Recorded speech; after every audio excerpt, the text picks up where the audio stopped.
I don't want to make every time we win a crusade on me saying fuck another fan base.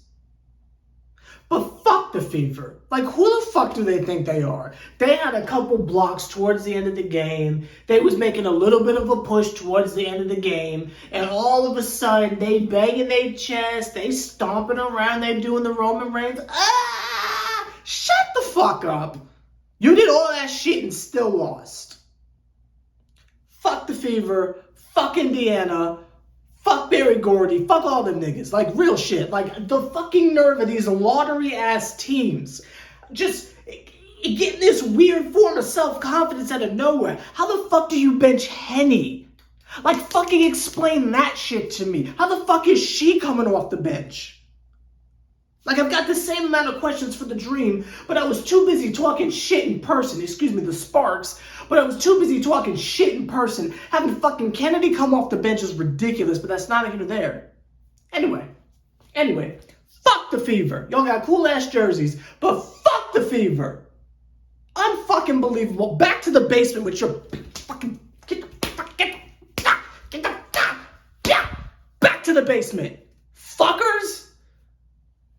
Anyway, hey, did you enjoy the game? I sure did. I don't know why the fuck we played at like 3 o'clock on a Sunday. Like, niggas ain't gotta work during the week, but that's neither here nor there, I guess. Good game. I just watched it. And one of the main takeaways I'm taking from this, other than the fact that Ryan is fucking unguardable and we basically drafted KD and niggas is in trouble, aside from that main takeaway, which is the title of the video for clickbaity purposes, and aside from the fact that, yet again, this is another case where Aries should really be fucking starting, and I don't understand what we're waiting for exactly. Like, I understand we're winning, so I won't talk shit when we win games, but it's just like, she should really be fucking starting. The main takeaway I took away from this is that while we will win games, it's not going to be pretty. We are going to win games with our defense and the fact that the entire team has the ability to score. And I mean that top to bottom, the entire team has the ability to score. Fucking Coffee be going off in the mid-range. Fucking Monique Billings is fucking unguardable in the post, which is a carryover from the end of last year. We already know what's good with Cheyenne Parker. I tried to tell you all the good news of Cheyenne Parker in the first fucking game, but she's obviously nothing to be fucked with. You can see that at the very end of the game, which, again, do I apologize for taking the shots last year, even though she wasn't available and the pregnancy turned out to be legitimate. So maybe I'll owe her an apology. I don't fucking know. I'm not going to keep the same energy on that one, but that's not even there. But it's not going to be a pretty game. We're going to win basically because of our defense, and we will just make sure you don't outscore us, which is interesting because coming off of the Nets season, I feel like it was the exact opposite, where it was just we're going to outscore the opponent and we won't play any fucking defense. This seems to be the fucking opposite with the Atlanta Dream. We're going to play really good defense and maybe we'll score. Because with fucking 10-minute quarters and the type of shot selections, the fact that Ryan got to 32 or some shit like that is fucking insane. I mean, she's letting it fly hotter than the winter in July, hotter than the weather in July, but I mean, there wasn't no one else that could have been taking shots too.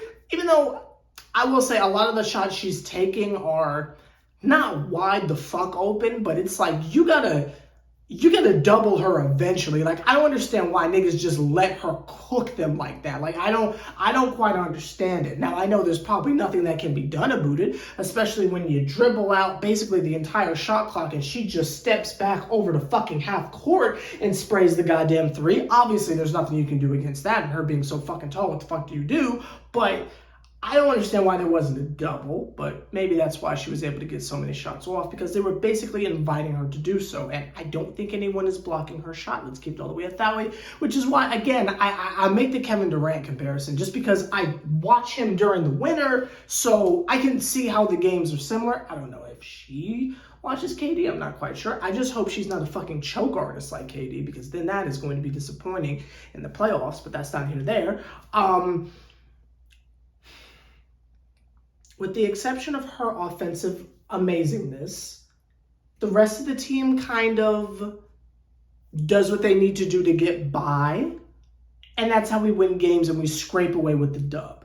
And I can say this 4 games in that just seems to be the tone. It's like on some Mike Conley Grizzlies. And again, I'm sorry that all my comparisons are NBA. This is only my second WNBA season, so like I don't like have like in my mind like, oh, the 2001 Sparks, that was the one, or oh, it's the Wings from, you know what I mean? Like I don't know other teams like that yet. So that's my fault for being nasty and comparing them to the NBA, but that is really the only frame of reference I have when it comes to basketball. I don't watch college, I don't do any of that shit, so I'll do a lot of NBA references. I just want to apologize for how fucking nasty that is. I'll get better at some point. I should have used the comments as an example and make it seem like I know about the W. Oh, through the comments. I don't. So, my bad. I make a lot of NBA references, but that's all I fucking got, y'all. But, yeah, it seems very much grit and grind Grizzlies. Honestly, it's giving Mike Conley. It's giving Zebo. It's giving the Gasol brother that's not the one that played with Kobe, Mark Gasol. It's giving those vibes. It's giving Tony Allen vibes. Like, we're just going to play an aggressive amount of defense and we'll scoot on by. I wouldn't say it's giving D-Rose Bulls just because we don't have a dynamic ass point guard who's going to do all that crazy shit, but I'm liking what I'm saying. And it does kind of make me feel some type of way, because it's like if we would have just made the decision to say, okay, get Courtney's ass the fuck on out of here, get Tip's ass the fuck on out of here, right? And then we would have kept Kennedy. Can you imagine this fucking like 1-2-3 punch we would have had with fucking Area at point guard, Kennedy at the 2, and fucking Ryan at 3? Like, my mouth waters at the idea of it, the shit we could have got off. But it is what it is. I think everything's looking good.